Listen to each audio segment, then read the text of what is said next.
Професор Пламен Лекоступ, кандидат за кмет, и кандидатите за общински съветници от коалиция Патриотите ВМРО направиха нарочна обиколка по проблемни места в Велико Търново. На място те се запознаха отблизо с конкретните проблеми, които касаят емблематични обществени места в старата столица. Патриотите посочиха и начини за тяхното решаване. Кандидатите от ВМРО разгледаха проблема с закрития общински плувен басейн до професионалната гимназия Аса Попов, познат на търновци като радиотехникума, който в момента е в окаяно състояние. Съоръжението дълги години е било дом за всички пловци на града, но от години не функционира. Професор Пламен Лекоступ през своя мандат като ректор на Великотърновския университет е предоставил на пловците реновирания басейн на университета, за да може да се съхрани и продължи дейността на плувния спорт в града. Кандидатът за кмет обеща, че през неговия кметски мандат безстопанственият градски басейн ще бъде включен в инвестиционна програма. Неговият икономически екип ще прецени дали трябва да бъде отдаден под наем или да се вложат средства, за да се възстанови. Басейни трябва да има. Имаше басейни и тук и зад Победа имаше басейн. На много места имаше басейни.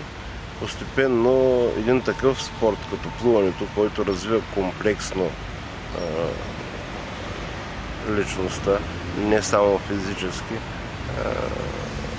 според мен е оставен на заден план, а в Търново наистина има потенциал. Имаме треньори, имаме деца, които учат плуване, които тренират, и има такива, които искат да тренират, но просто няма къде.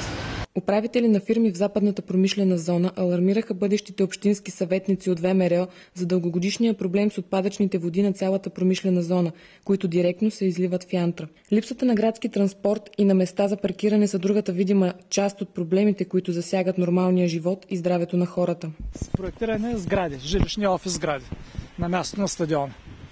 Нещо, което не би трябвало да се случва, а че това виждате в момента като даденост е готово за подземен паркинг, който да реши проблеми с паркиране на Велико Търново. Реално, стадион явно тук повече няма да има. Унищожена е безвъзвратно стадиона. Това е за тая част. Другата част, където е централния път, спокойно би могло тая част, според мен поне, архитекти има, които могат да кажат, да бъде покрита и тук да бъде ларгото в новия градски център. До сега за този план, който беше, е правено обществено обсъждане към задействащия план. Хората тогава пожелаха стадиона да остане и долу юнак да остане за спорт. Патриотите посетиха проблемния район в центъра на Велико Търново, територията на старото военно училище, което в момента тъне в кал и локви. Професор Пламен Лекоступ предложи да се проведе местен референдум, като се попитат жителите на старата столица какво да бъде предназначението на терените на старото военно училище. Бъдещият кмет изтъкна, че мнението на гражданите е основополагащо за предназначението на площа. Първо би трябвало да се чуе думата на гражданите на Велико Търново, т.е. да се направи един общински референдум за какво според гражданите на града, естествено спазвайки всички законови изисквания за това, за какво да се ползват тези терени.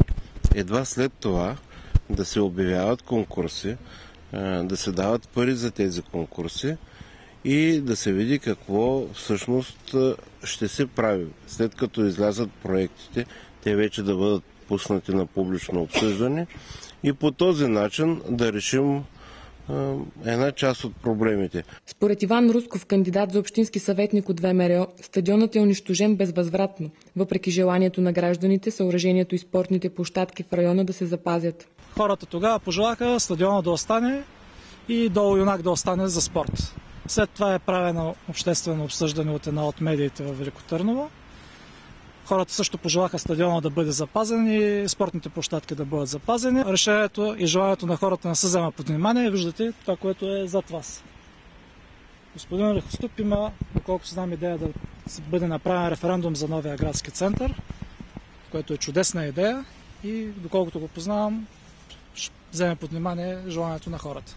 Кандидатът за общински съветник Евгений Коев сподели своите притеснения за състоянието на терена след изкопите на старото военно училище и изказа опасение, че са в близост до основите на важни исторически сгради. Според него е унищожен и големият безплатен паркинг, който дълго време обслужваше всички граждани и гости на Велико Търново.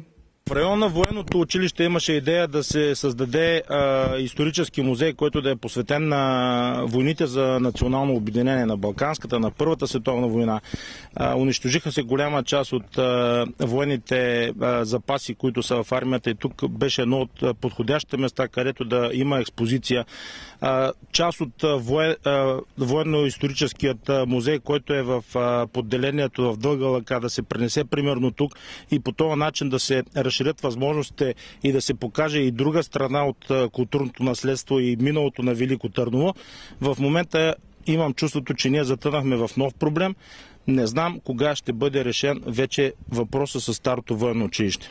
Кандидатът за общински съветник Кирил Станчев също сподели своите впечатления и притеснения относно траншеите на старото военно училище. Тук виждаме един много странен проект, който практически не е изпълняван никъде в България, поне не ми е известно.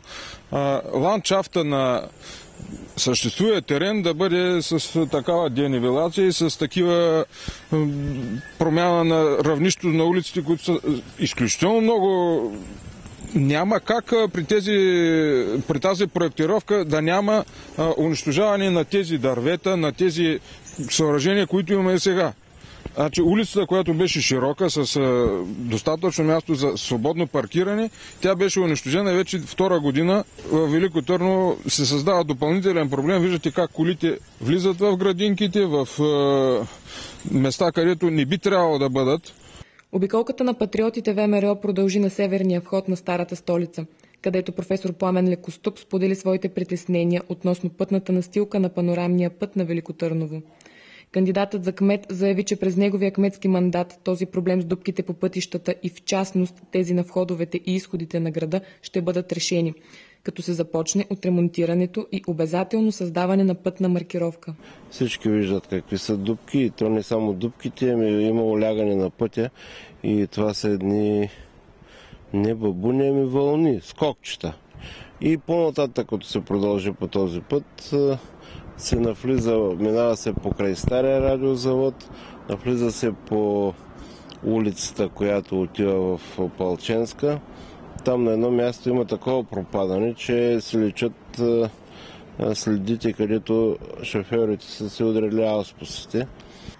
Сам по себе си града трябва да е привлекателен за хората. И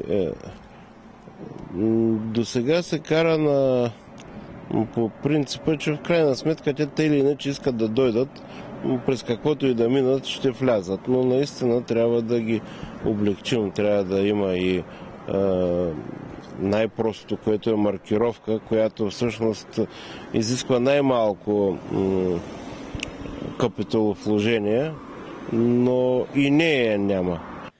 Бъдещите депутати в местния парламент посочиха, че гората в квартал Картала в старата столица е също един от видимо нерешените проблеми в града. Там професор Лекоступ заедно с граждани на квартала обсъдиха проблема с оградената и затворена за посещения горичка, като така гражданите биват лишени от 4 екопътеки. Евгений Коев връчи на гражданите меморандум за решаването на съществуващите проблеми с гората на Картала. Проблема с гората, въпреки че не беше посочен в декларацията, за мен той стои отворен. Защото за мен не е нормално да няма свободен достъп за хората и за гражданите, собствеността да си бъде на когото си иска. Но да си бъде гора. Но да си бъде гора и да си има възможност за свободен достъп на хората, който иска да преминава, да може да преминава. На финалната среща бяха поставени и обсъдени и други ключови за старата столица проблеми, като един от тях е и застрояването на местността в околността.